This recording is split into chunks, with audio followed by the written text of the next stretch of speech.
অমর ২১শে বইমেলা ২০২৫-এ আইডিয়া প্রকাশন ৪৪৪ নম্বর স্টল থেকে আমি বলতেছি। আমরা আজকে কিছু নতুন বইয়ের সামনে উপস্থিত হয়েছি। আমরা পাশে প্রকাশক এবং কিছু লেখকের সঙ্গেও আছি। আমরা বইগুলো সম্বন্ধে বলবো এবং পাঠকদের বইগুলো সম্পর্কে একটা স্বচ্ছ ধারণা সংক্ষেপে দেওয়ার জন্য চেষ্টা করব। আমি শুরুতে যে বইটা আমার হাতের সামনে আছে, বইয়ের নাম হচ্ছে খিদমতুল মৌত নুরুন নবী শান্ত। হচ্ছে এই বইটিতে কি লেখা আছে, বইটা একটু দেখা হোক ল্যান্ডস্কেপ করে। আচ্ছা, এই খিদমতুল মৌত বইটিতে কি সম্বন্ধে লেখা আছে বলে আপনি? খিদমতুল মৌত আসলে মূলত আপনি একটু যদি আমি বইটা আমাকে যদি দেন, এটি একটি মৃত্যু বিষয়ক গল্পের বই। লেখক তার বইয়ের ব্লাডে লিখেছেন, মৃত্যু জীবনের অবিচ্ছেদ্য ছায়া, বুক ও পিঠের মতো এক দেহে লীন হয়ে থাকে। কিভাবে এর সত্য রূপ কল্পনা করতে পারি? মৃত্যু কি শেষ, নাকি শুরু, নাকি এক অমুক সত্যের দিকে অপলক অগস্ত যাত্রা? মৃত্যুর নানান রূপ, কষ্ট, আনন্দ আর গভীরতা অন্বেষণ করেছি কয়েকটি গল্প। এখানে মৃত্যু কখনো ভীতিকর, কখনো সিদ্ধান্ত, কখনো একটুখানি আছড়ে পড়া।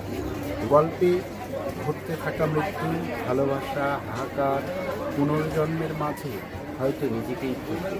এই যে লেখকের যে অভিব্যক্তি, মৃত্যুকে যে নানান হাহাকারের মধ্যে, ভালোবাসার মধ্যে, কখনো আত্মহত্যার মধ্যে, কখনো জীবনের নানান এই যে চাপিত জীবনের যে যন্ত্রণা, এই যন্ত্রণাকে উপেক্ষা করতে গিয়ে যে লেখকের যে চরিত্র আত্মহননের পথ বেছে নিচ্ছে, এটা কিন্তু এর জন্য দায় রাষ্ট্রের, এর জন্য দায় সমাজের। তো এইটা মৃত্যু এখন লেখকের মতে বা লেখকের এই বইয়ের প্রাসঙ্গিকতায় যদি আমি বলতে যাই, যে মৃত্যুই এখন একটি রমরমা ব্যবসা। সেই ব্যবসাকে কেন্দ্র করেই লেখকের এই বই, সেটা হোক রাজনৈতিক ব্যবসা, হোক অন্য কোনো ইজমের ব্যবসা, মৃত্যুই আসলে মূলত একটা ব্যবসা। আচ্ছা, ঠিক আছে। আমরা পরবর্তীতে আরেকটি বই আমার হাতের সামনে পাচ্ছি। বইয়ের নাম হচ্ছে নরকের কালো মেঘ, দীপু মাহমুদ। ইনি বাংলাদেশের প্রথিতযশা রাইটার, আমরা জানি। তিনি একজন ঢাকার রাইটার। তো আমরা জানি আইডিয়া প্রকাশন হচ্ছে উত্তর জনপদের অবস্থিত একটা প্রকাশন। তো দীপু মাহমুদ উনি নরকের কালো মেঘ হচ্ছে ওখান থেকে প্রকাশ করলো। এর বিশেষত্ব কি বলে আপনি মনে করেন? নরকের কালো মেঘ আসলে বইটি দীপু মাহমুদ একজন স্বনামধন্য লেখক, দেশ ব্যাপী তার জনপ্রিয়তা আছে। শিশু সাহিত্যিক হিসেবে তিনি বেশ খ্যাতি লাভ করেছেন, ইতিমধ্যে জাতীয় পর্যায়ে অনেক পুরস্কার পেয়েছেন। আসলে প্রকাশনা তো আঞ্চলিক প্রতিষ্ঠান নয়, প্রকাশনা হতে পারে আমরা হয়তো একটা প্রান্তিক জায়গা থেকে শুরু করছি, তবে এই জায়গাটা শুরু করারও একটা কারণ হলো যে আমরা ঢাকা কেন্দ্রিকতাই যে প্রকাশনার শুরুর ব্যাপার, মানে বিপ্লব ব্যাপারটা এরকম না। ধরেন হাসান আজিজুল হক রাজশাহীতে বসে থেকে যদি তিনি বাংলা সাহিত্যে একজন অমর ব্যক্তি হতে পারেন, ঠিক একইভাবে প্রকাশনা শিল্পে চট্টগ্রামে দেখবেন যে একটি প্রতিষ্ঠান আছে যারা অনেক ভালো করছে বাংলা প্রকাশনায়। ঠিক একইভাবে আমরা রংপুর থেকে কাজ করছি, কিন্তু আমরা সারা দেশব্যাপী কাজটা করতে চাই, কিন্তু সেটা রংপুর থেকেই। এবং ইতিমধ্যে আমরা রংপুরের বাইরেও বাংলাভাষী প্রায় ৮টি দেশের লেখকদের বই প্রকাশ করেছি। আমাদের প্রকাশিত বইয়ের সংখ্যা কিন্তু 400 ছাড়িয়ে।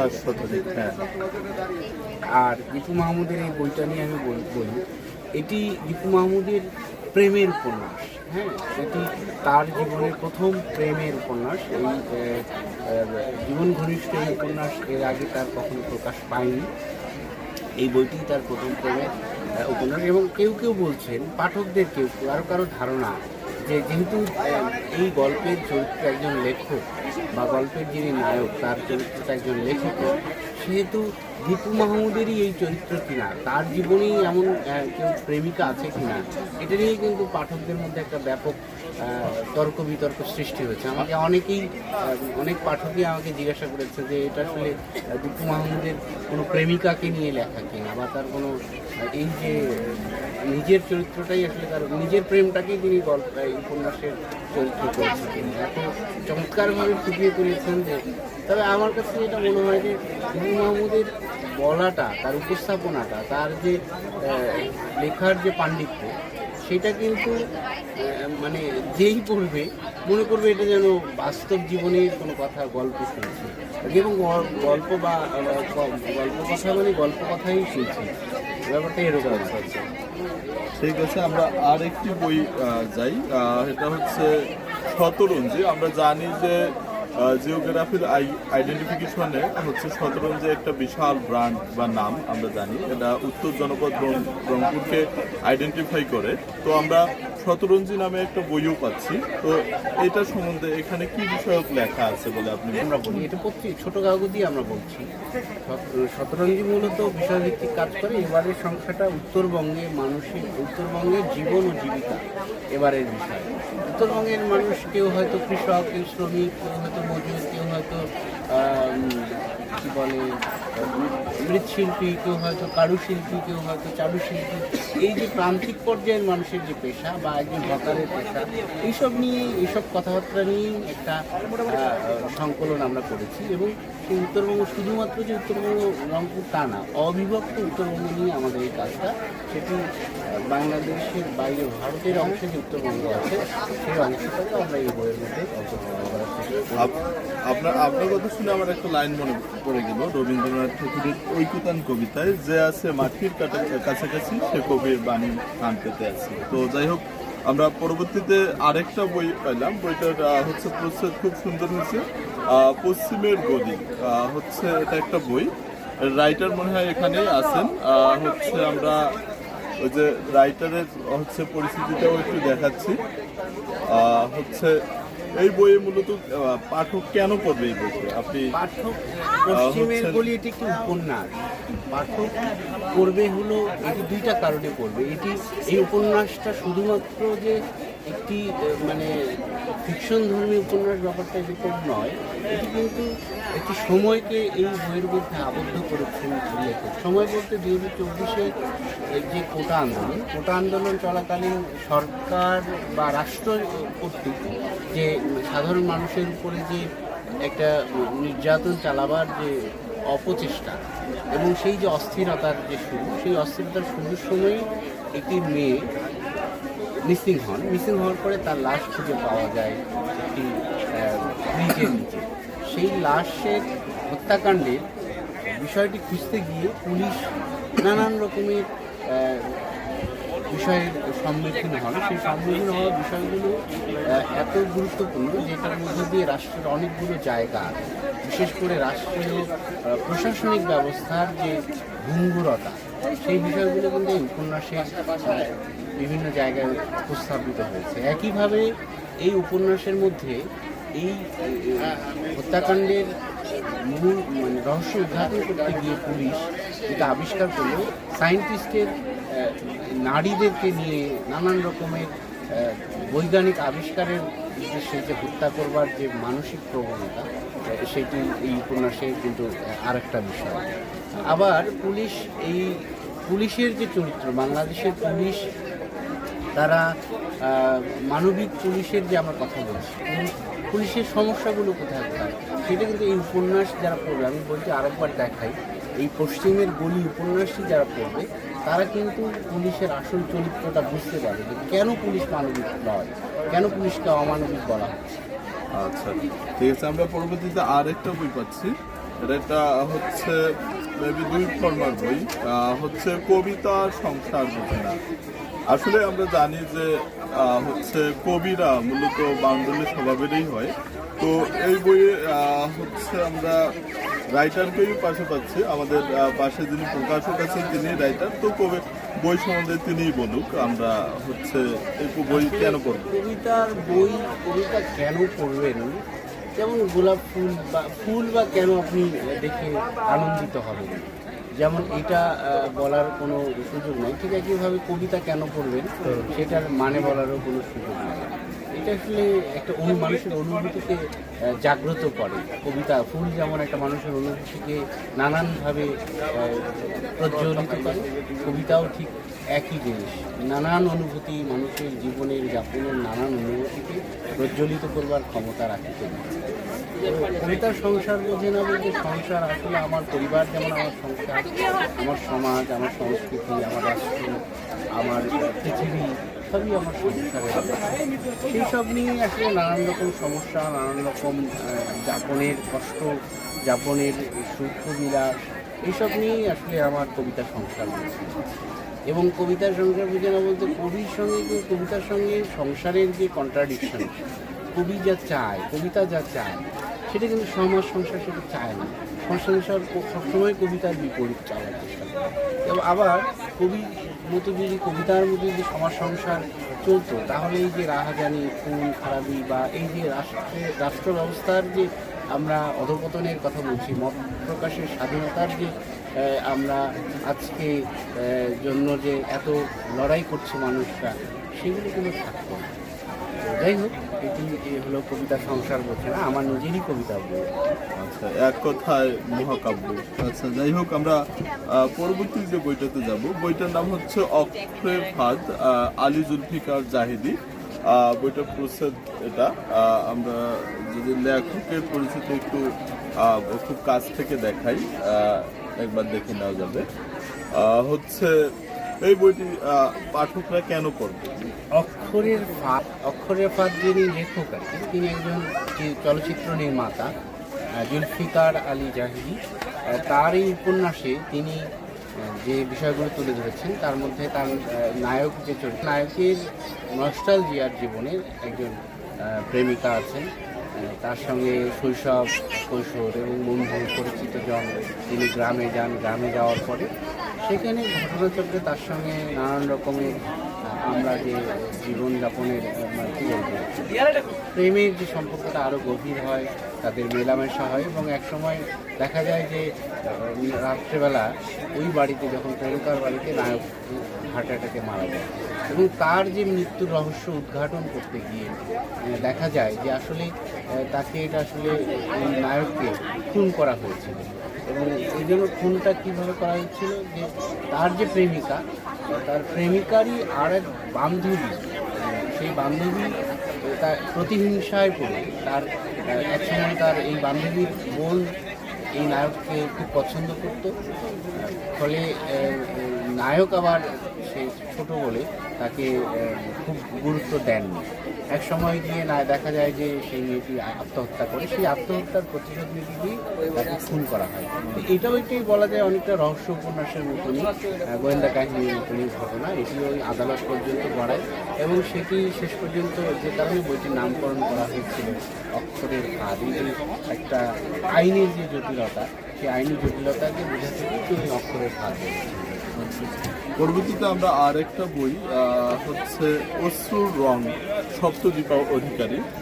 আমার মনে হয় এই লেখককে আমি মোটামুটি চিনি। উনি মনে হয় আমাদের বাংলাদেশের বাইরের একজন লেখক, দুবাই প্রবাসী। তো হচ্ছে অশ্রুর রং, এই বইটা সম্পর্কে যদি আপনি একটু বলতেন। আসলে অশ্রুর রঙে যে আমরা প্রথমেই বলেছি যে আমরা 8টি দেশের বাংলাভাষী লেখকদের বই পড়েছি। সপ্তদীপা অধিকারী একজন পেশায় একজন শিক্ষক, তিনি আরব আমিরাতে থাকেন, তিনি একটি স্কুলে পড়ান। তার একটি পত্রিকা রয়েছে, আর এইটা একটি গল্পের সংকলন। মূলত এই গল্পগুলো তার জাদু বাস্তবতাকে কেন্দ্র করে তার এই গল্পগুলো। তার কিছু কিছু গল্পে আমি কাফকার গল্পের কিছু কিছু প্রভাব দ্বারা তিনি প্রভাবিত অনেক ক্ষেত্রে আমি দেখেছি। তবে এটি অসাধারণ একটি গল্পের বই। তার এই গল্পের বইটি আমি সম্ভবত 2বার পড়েছিলাম। তার এখানে জামা নিয়ে একটা কবিতা গল্প আছে। এই গল্পগুলো আমি শিরোনামগুলো বলি, যেমন বোধের ভিতরে, নীল জামা, ধনির মাছ, পা, কথা দেওয়া না দেওয়া, চাঁদের কলম, ইলিশ মাছের ঝোল এবং এক বর্ষার ভোর, একটি গান এবং অনলাইনের বৃষ্টি, সুখ টান, অশ্রুর রং, শিলা জলে ভাসে, বৃষ্টির শব্দ অথবা অদৃশ্য মায়া, বসন্তের অপেক্ষায় অদিতি। 16টি গল্প নিয়ে এই বইটি, অসাধারণ গল্পের বই। গতবার আমাদের এটি বেস্ট সেলার বই ছিল, এবারও বেশ পাঠক বইটি পড়ছে। পরবর্তীতে আমরা আর একটা বই পাই, বইটার একটু অদ্ভুত নাম, 3 টাকার একটি কবিতা, মুরাদ জোয়ারদার। বইটির প্রচ্ছদ এটা হচ্ছে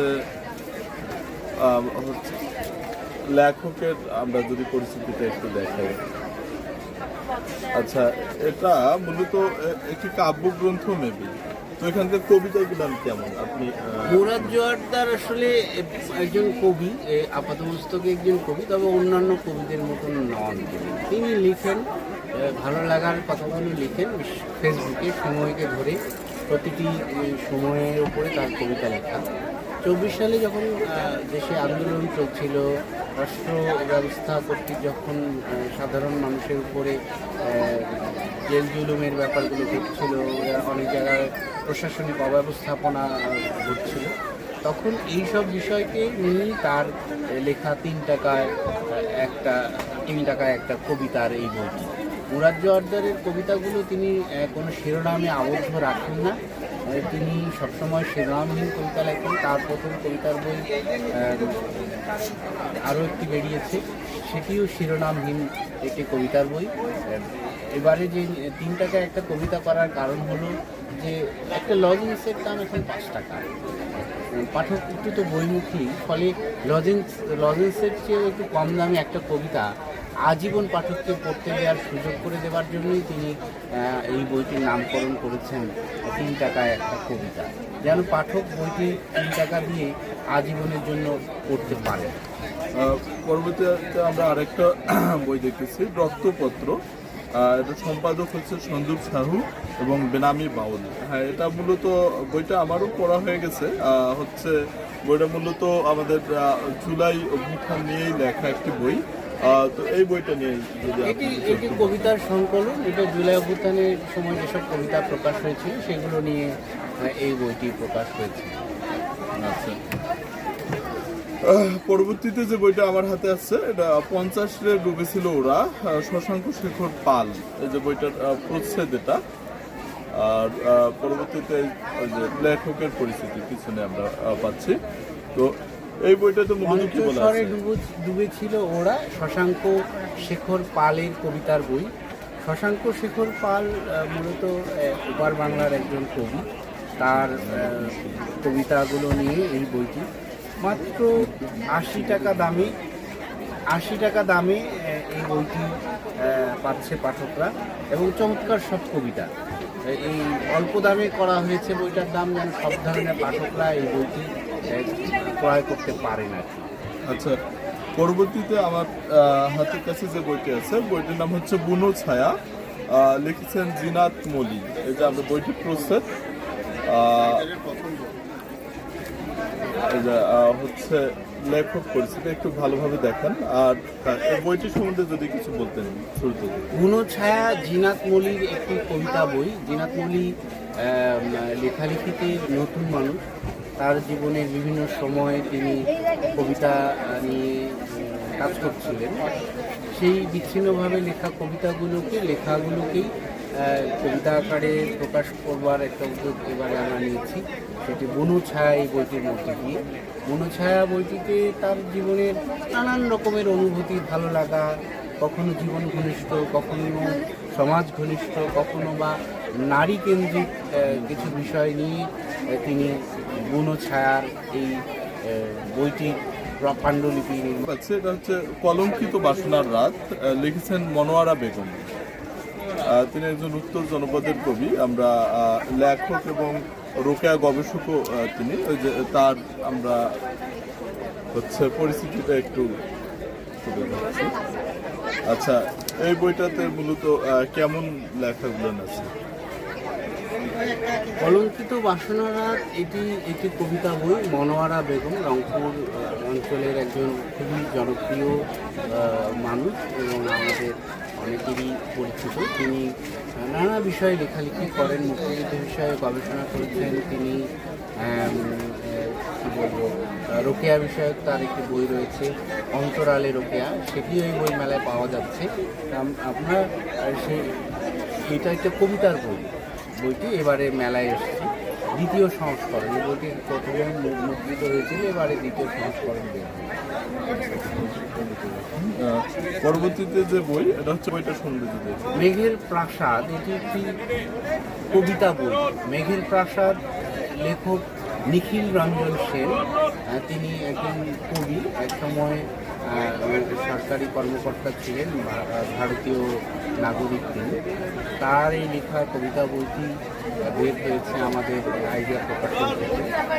মূলত এই বইটি কবিতার একটি বই, 6 ফরমার একটি কবিতা বই। চমৎকার সব কবিতা নিয়ে তার এই বইটি। মেঘের প্রাসাদ, মেঘ দিয়ে যে প্রাসাদ করা যায়, এই বইয়ের চমৎকার, নামটা অনেক চমৎকার। এই জন্য তাকে আমরা ধন্যবাদ জানাই। তার বইটি বেরিয়েছে আমাদের প্রকাশন থেকে, পড়বেন। আচ্ছা, পরবর্তীতে যে বইটা সময়ের ইতিকথা, মনিরুল ইসলাম মুকুল। আমি ব্যক্তিগতভাবে তাকে মোটামুটি চিনি। হচ্ছেন তিনি বেগম রোকেয়া বিশ্ববিদ্যালয়ের ইংরেজি বিভাগ থেকে পড়াশোনা করছেন এবং তার এটা একটা উপন্যাস। বইটা আমার পড়া হয়ে গেছে। এটা হচ্ছে নদী কেন্দ্রিক মানুষের যে বেড়ে ওঠার যে জীবন কাহিনী, সেই বিষয়টাই মূলত বলা আছে এই বইটি সম্বন্ধে যদি আপনি। সময়ের কথা মুকুল আসলে প্রান্তিক মানুষের জীবনকে ধরেই এটি একটি উপন্যাস লিখেছেন। এটি বিশেষ করে কুড়িগ্রাম ধরলাপাড়ের মানুষের জীবন কাহিনী নিয়ে লেখা একটি উপন্যাস। অনেকাংশে সেই জায়গার অনেকগুলো চরিত্র তিনি তুলে ধরেছেন। তিনি একজন তরুণ লেখক হলেও ইতিমধ্যে তার বেশ কয়েকটি বই বেরিয়েছে। এটি আইডিয়া প্রকাশন থেকে প্রকাশিত তার 3য় বই। এর আগেও তার 2টি বই বেরিয়েছিল। এটি তার একটি প্রথম উপন্যাসের বই। আচ্ছা, পরবর্তীতে যে বইটা সেটা হচ্ছে জম্বি পাহাড়। এটা ছোট বাচ্চাদের একটা বই। বইটা সম্বন্ধে জম্বি পাহাড়, এটি 11 বছর বয়সী একটি শিশুর লেখা গল্পের বই, ছোট গল্পের বই। মেলায় এসছে গতকাল, বেশ জনপ্রিয়তা পেয়েছে বইটি। বাচ্চারা খুব আগ্রহ সহকারে কিনেছে।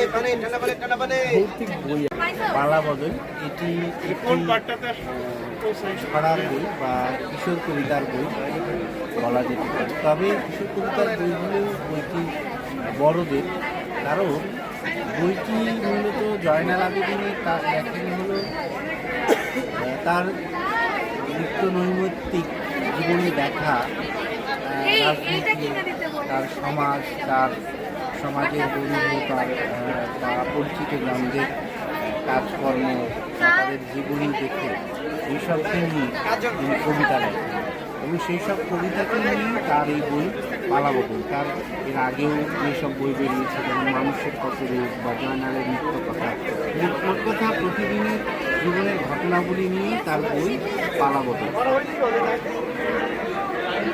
বুনো ছায়া, জিনাত মুদি। আমরা লেখককে পেয়ে গেছি, হচ্ছে তার কাছ থেকে আমরা বই সম্বন্ধে জানবো যে আমরা এই বইটি পাঠকরা কেন পড়বে। প্রকাশন থেকে 2020 সালে। তো এই বইটা লেখার প্রেক্ষাপটটা আমি একটু বলি। তখন আমার জীবনের আসলে খুব একটা খারাপ পর্যায়ে যাচ্ছিল। তো সেই বিষয়গুলো নিয়েই আসলে পুরুষতান্ত্রিক সমাজ ব্যবস্থাটা নিয়েই ওই বইটিতে আলোকপাত করা হয়েছে এবং এই বইটা পড়লে একটা নারী তার জীবনের গতি পাল্টাতে পারবে। এই বিষয়টা যদি আপনি বলতেন, এই বইটি পড়ে পাঠকরা কিভাবে উপকৃত হবে, হচ্ছে বইটা হাতে নেন। সমাজ ঘনিষ্ঠ বই। হ্যাঁ, আর এখানে আমি বিভিন্ন সময় নিজের কষ্ট, আবেগ, মেয়েদের যন্ত্রণা, বিভিন্ন টাইপের কথা উঠে এসেছে। তবে এখানে এই বইটাতে একটা মেসেজ আছে যে জীবনে যতই কষ্ট থাকুক না কেন, আমাকে আমার নির্দিষ্ট অভিষ্ট লক্ষ্যে পৌঁছতে হবে। এটাই হচ্ছে মেসেজ। আপনারা সবাই এই বইটা কিনবেন, পড়বেন, আশা করি ভালো লাগবে। আর একজন লেখককে আমরা হচ্ছে প্রকাশনী স্টলে পাইছি। তিনি আইডিয়া প্রকাশনের একজন লেখক। তার বই দুর্ভাগ্যজনকভাবে আজকে শেষ হয়ে গেছে। এটা সৌভাগ্যজনক না দুর্ভাগ্যজনক অ্যাপ্রোপ্রিয়েট বলা যাচ্ছে না। এটা লেখকের জন্য ভালো, আর একদিক থেকে মন্দিরও অনেক এসে পাবেন না। তো তার কাছ থেকে আমরা যদি কিছু কথা শুনি। ধন্যবাদ ভাই। দাসিনা দেবী বইটি বের হয়েছিল আইডিয়া